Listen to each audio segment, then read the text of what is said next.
Well, thank you, Michael. It's a pleasure to be with you today. In order to have a strong community, I think we'd all agree we need strong businesses. And we've been really fortunate here in West Michigan to have this great legacy of a strong business community and an entrepreneurial drive. So with that in mind, I'm really excited about the panel discussion that we're about to have, how our businesses can take advantage of opportunities that are out in the marketplace here in 2021. So I am pleased to be joined by Jeff Helminski, Managing Partner of OXO Investment Partners, Chris Heilman, CEO of Uccello's Hospitality Group, and Sharon Allen, CPA and Managing Shareholder of Vanderplug Bergaker and Associates. You knew I was going to mess that up, didn't you? It's going to be VBA from now on. Good. All right.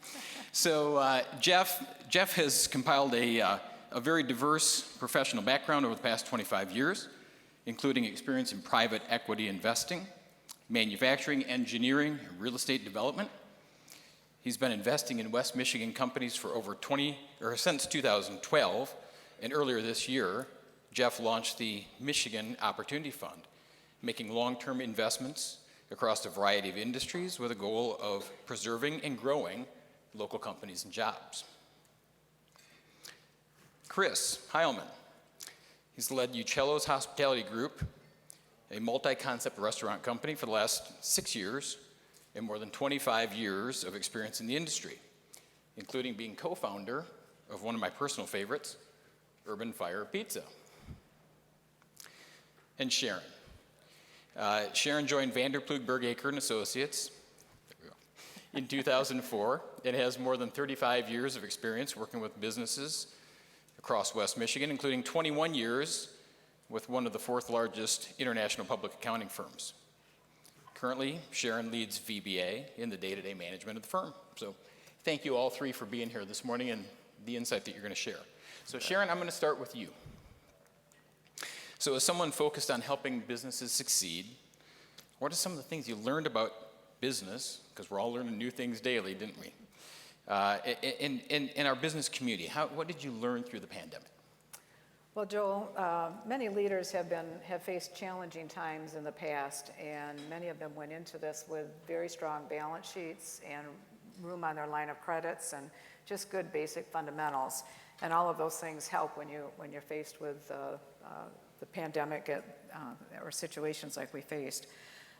Businesses had to quickly adapt to stay-at-home orders and to limited person-to-person contact, and had to quickly figure out how are we going to get our product to our customers. Many were more prepared than anticipated because they'd made investments in IT systems, so they were able to transition much better than what they would have been, say, 10 years ago. The government PPP loans and other stimulus programs really gave a big financial shot in the arm, and businesses turned to cash flow management and just kind of back to the basics, such as how long will my cash last? Well, how many days, how many weeks, how many months? They were faced with, am I going to need to make investments with the changes, and how much money is that going to take? Do I need to implement, or can I and should I implement cost control measures? And finally, what kind of opportunities might be out there that I can take advantage of? And will I have the cash to do that? Through it all, it's very important to have good, strong business relationships, and that includes with your banker, with your employees, with customers. All of those things are just tantamount to getting through challenges. And on the flip side of that, we saw some businesses that were pretty highly leveraged or had weak employees, and that made it a real challenge. So kind of it's, how much margin do you have, and how much can you withstand when unexpected things come? We had some great examples from clients of innovative and responding to changes, just really thinking outside of the ordinary. For example, we had one client who received a call from one of their customers, and that customer had been notified by one of their suppliers that they had 30 days and their service was going to be terminated, and they needed to find a new supplier because of COVID.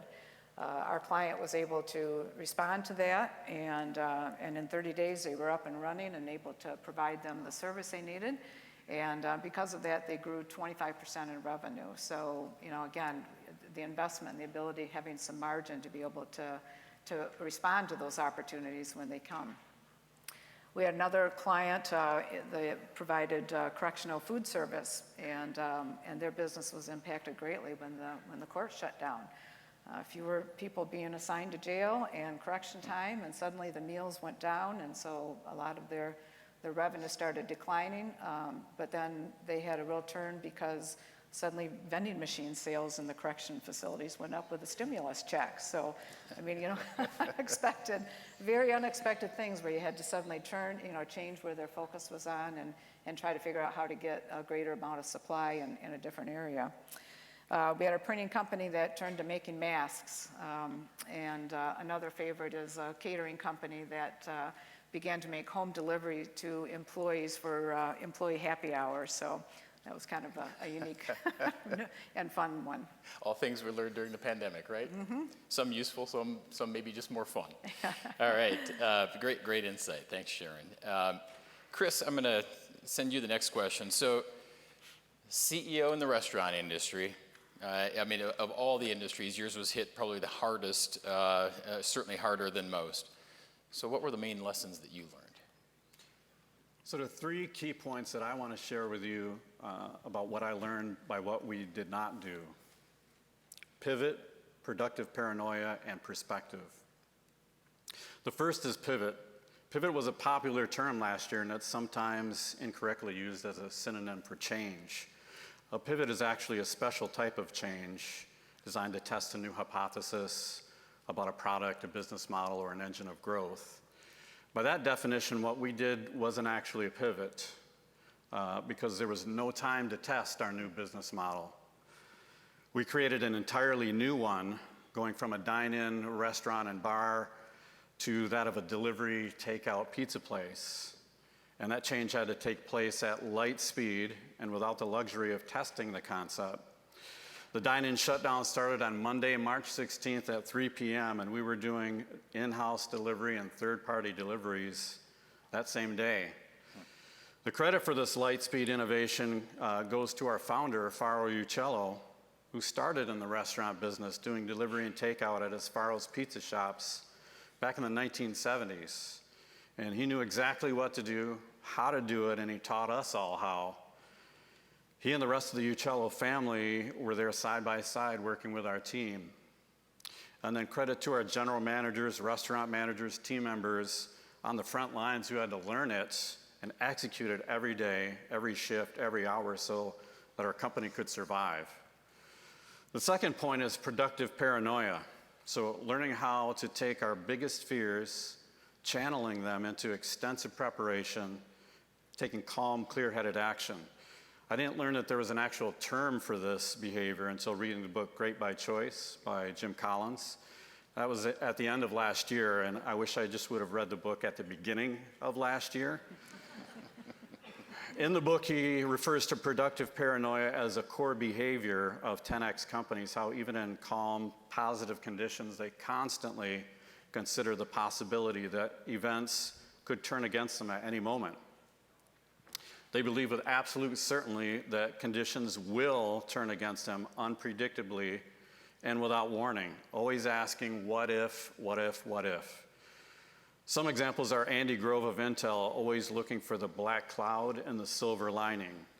Kevin Scherer of Amgen putting a portrait of General Custer in his office to remind himself that overconfidence leads to doom. And Bill Gates sending out nightmare memos at Microsoft. Last fall, after making it through the first and second waves of COVID, we were riding a high of successful sales with our new business model and with PPP funds and EIDL loans, and I failed to ask the question, what if? And we didn't anticipate the possibility of a second shutdown until it was upon us. Despite a lot of talk in the media about the third wave happening when winter came. And so fortunately, we were able to survive again because of the team's resiliency until dining rooms reopened again in February, but it was brutally difficult. So if you're a naturally positive person like me, you may want to find someone in your organization to be your master of productive paranoia to constantly ask, what if? And then lastly, perspective, the right frame of mind as a leader from a cash control standpoint, keeping expenses low and building cash reserves. In our industry, there's typically about 14 days of cash reserves on hand in most restaurants. So building reserves, maintaining large margins of safety, decreasing risk, and improving discipline and accountability so you can handle disruptions from a position of strength and flexibility. Understanding that the only mistakes you can learn from are the ones that you can survive. Productive paranoia. I love that. I love that. Now, all right. So, Jeff, both Sharon and Chris have mentioned, cash on the balance sheet. There's, certainly companies that I'm seeing, there's a lot of cash on balance sheets. So how are you seeing that deployed these days? A number of different ways, both within the portfolio that we manage, but also in the companies that we get some insight into doing what we do every day. A lot of deleveraging, right, which is putting that cash on the balance sheet. You probably see that across your portfolio. For sure. Using that excess borrowing capacity that's created to pursue strategic acquisitions, which we don't like to see. We like to be the ones doing that. Investment in automation wherever possible. Right, given the acute labor shortage that we're seeing really across the board in all the companies that we work with, which isn't just a post-COVID dynamic. We saw that pre-COVID, and it's just been exacerbated more recently. And what I would say is cautious investment in capital equipment to expand capacity. We see this as a very interesting time in that we see market demand that would lead us to want to make investments in expanding capacity, but at a time where I can't find the people to operate and maintain the equipment. So if I make that investment in the equipment, am I actually adding any capacity? And in many cases, we're concluding that the answer may be not. So it's a very interesting dynamic right now, but you're right, flush with cash pretty much across the board, other than some of the industries that have been particularly hard hit by COVID. So I'm going to stick with you and so follow up to your comments. So one of the outcomes here, you just kind of touched on it, was there could be actually an acceleration of M&A activity. So if I'm a business owner and I'm contemplating that, either I'm looking to buy or I'm thinking about this is my exit window. Yeah. What do I need to be watching out for right now, and what's going on with values, and can that, I suppose it depends on which side of the transaction I'm on, is that is a good thing or a bad thing? But just talk a little bit about that. What are you seeing? Yeah, there's a tremendous amount of activity going on, particularly people choosing to sell their businesses, into this environment for a variety of reasons. Tax change that's coming, valuations being perceived to be high, which they are definitively at some peaks that probably won't be seen again.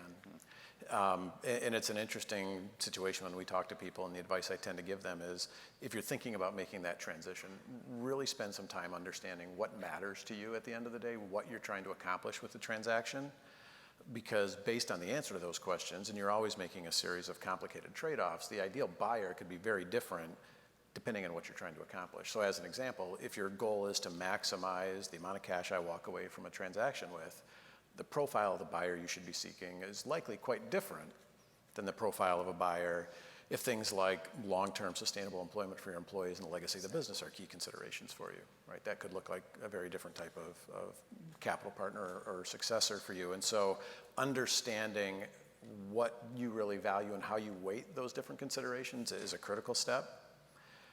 And then I think the other thing is thinking through, what kind of process do you want to go through? Do you want to go through an investment bank process with someone like a Charter Capital Partners here in town that for a fee that'll range from 2 to 4% for a large transaction to probably 6 to 8% for a smaller transaction, they will help you navigate that process, versus leveraging your existing set of advisors, your accountant, your attorney, your wealth manager to help you find the right buyer.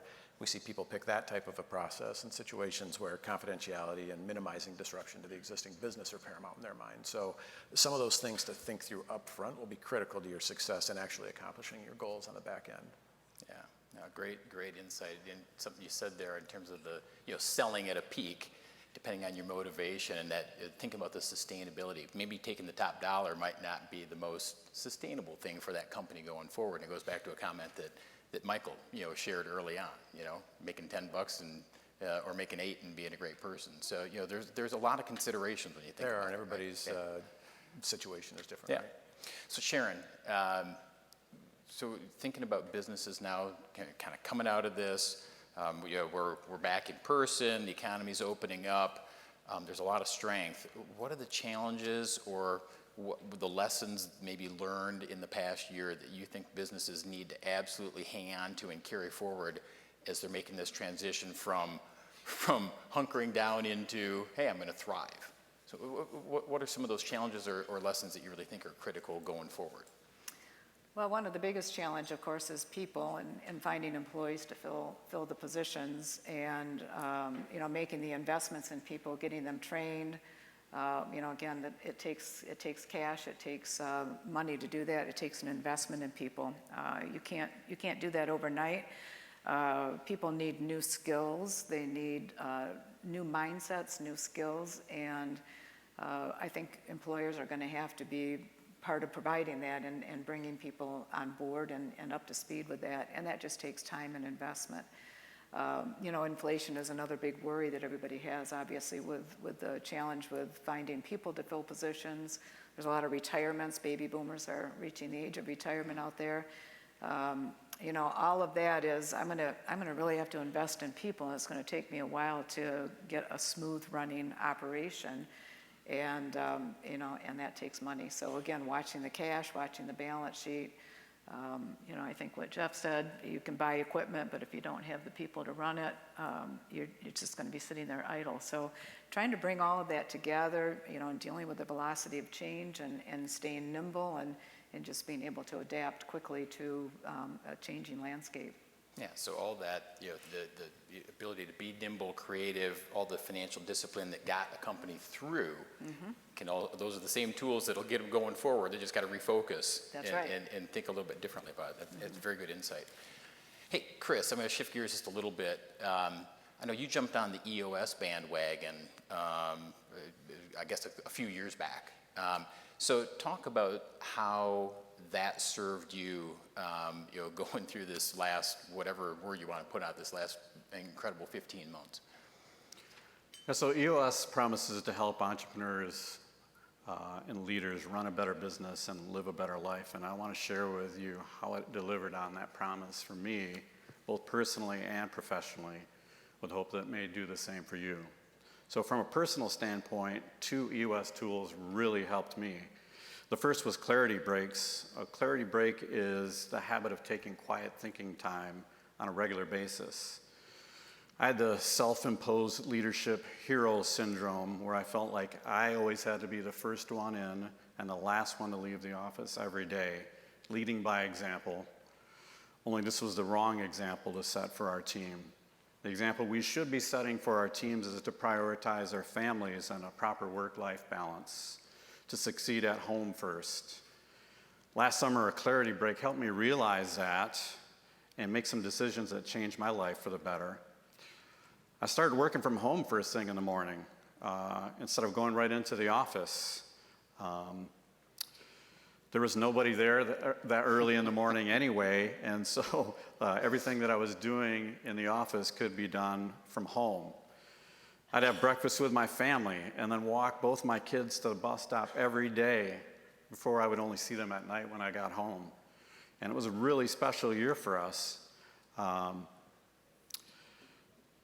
It didn't occur to me until the end of the year, though, but that this was the last year that both my kids would be riding the same bus together. So my daughter's going to be in middle school next year, and I could have missed out on that opportunity to do this. The second tool was delegate and elevate to your unique ability.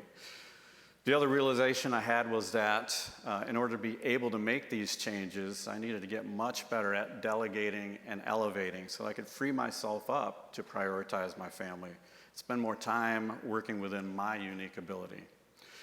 Business-wise, getting through the pandemic and going forward, in an EOS organization, we learn about how hitting the ceiling is inevitable and how mastering the 5 leadership abilities will help us break through and grow again. Simplify, delegate, and elevate, predict, systemize, structure. The ability to predict both long-term and short-term. Long-term is everything 90 days out. clarifying our vision, our 1-year plan, 3-year picture, 10-year targets. Short term, on a daily and weekly basis, we learned the meeting pulse and the weekly level 10 meeting agenda, which helped us to increase accountability, communication, team health, get better results. We learned the issues solving track and IDS, how to identify, discuss, and solve our issues and make them go away forever. Even having our L10 meetings on Zoom were still very effective. We had them every week and sometimes twice a week if something big needed to be IDS'd.